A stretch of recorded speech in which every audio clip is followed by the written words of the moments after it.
जगह दिखाई जाती है जहां पर हम एक जंगल में एक आदमी को भागते हुए देखते हैं। इस आदमी का नाम एलियोशा था। तभी वहां पर हम एक क्वीन को देखते हैं जो एलियोशा को अपने मैजिक से एक पत्थर का बना देती है, यानी कि उसको स्टोन में कन्वर्ट कर देती है। असल में इस क्वीन का ये मकसद था कि वो एक मैजिकल जगह को ढूंढना चाहती थी और एलियोशा को ये सब कुछ पता था, लेकिन एलियोशा उस जगह को प्रोटेक्ट करना चाहता था और वो क्वीन को नहीं बताना चाहता था। तो क्वीन ने उसको पत्थर का बना दिया। यहीं पर हम एलियोशा के एक साथी को भी देखते हैं जो क्वीन से किसी तरह बच जाता है और पानी में कूद जाता है। और तब हम देख पाते हैं कि कैसे क्वीन ने बहुत सारे लोगों को पत्थर का बनाया हुआ था। इसके बाद हम मूवी के मेन कैरेक्टर इवान को देखते हैं जो कि एक मैजिशियन था और वो बचपन ही से अपनी फैमिली से अलग रहता था, जिसके बारे में हम थोड़ा आगे जाकर जानेंगे। इवान डिफरेंट किस्म के रिचुअल परफॉर्म कर कर लोगों को एंटरटेन करता था और यही उसका प्रोफेशन है। जब इवान अपना शो खत्म कर कर घर जा रहा था तभी रास्ते में उसको एक बूढ़ी लेडी मिलती है जो कि उसको बताती है कि वो जल्द ही दूसरी दुनिया में जाने वाला है। मगर इवान उस बूढ़ी लेडी की बातों को इग्नोर कर देता है और घर आ जाता है। हम देखते हैं कि इवान अपने घर पर अकेला ही रहता था। सिर्फ एक मेड थी जो उसके घर का ख्याल रखा करती थी। अगले दिन इवान की एक लेडी के साथ मीटिंग थी। इवान उस लेडी को बताता है कि उसके घर पर कोई ब्लैक एनर्जी है। उस एनर्जी की वजह से ही उसके हस्बैंड उसको चीट कर रहे हैं।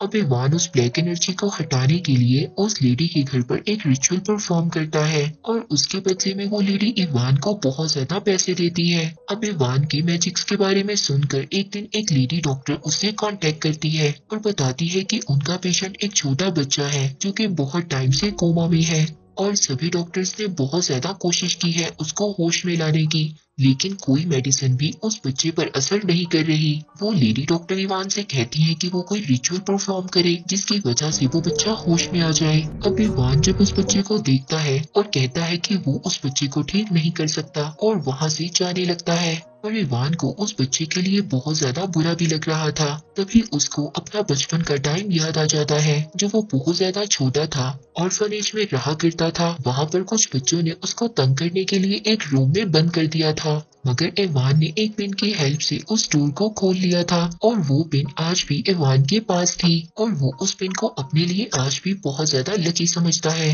जब वो एक दिन रेस्टोरेंट में बैठा होता है तो वहाँ पर उस लेडी का हस्बैंड आ जाता है जिसके घर में इवान ने रिचुअल परफॉर्म किया था। इवान अब उस आदमी के गार्ड्स को देखकर उसके इरादे समझ जाता है और फौरन से वहाँ से उठकर भागने लगता है और इसी चक्कर में वो एक स्लाइड में जाता है। मगर वहाँ पर हैरानी वाली बात ये थी कि वो जब दूसरी साइड से निकलता है तो वो एक जंगल में पहुंच जाता है। अब इवान जब वहाँ पर आ जाता है तो वो हैरानी से हर चीज को देखने लगता है। इससे पहले इवान वहाँ पर आकर कुछ समझ पाता तभी वहाँ पर वही आदमी आ जाता है जिसको हमने मूवी के स्टार्ट में देखा था, जो क्वीन से बचकर भाग गया था। वो आदमी इवान को बताता है कि वो अब दूसरी दुनिया में है और वो इवान को ये भी बताता है कि उसके पेरेंट्स ने उसको छुपाने के लिए कहा था, लेकिन इवान उसकी बातों को समझ नहीं पाता। तभी वहाँ पर वो एक मैजिक देखकर हैरान हो जाता है। तभी वो बूढ़ा आदमी इवान को एक रिंग देता है और कहता है कि उसे इस जगह को बचाना होगा। अब इससे पहले इवान उस बूढ़े आदमी से कुछ और पूछता, वहाँ पर एक एरो उस बूढ़े आदमी को लग जाता है और जिसकी वजह से उस बूढ़े आदमी की डेथ हो जाती है।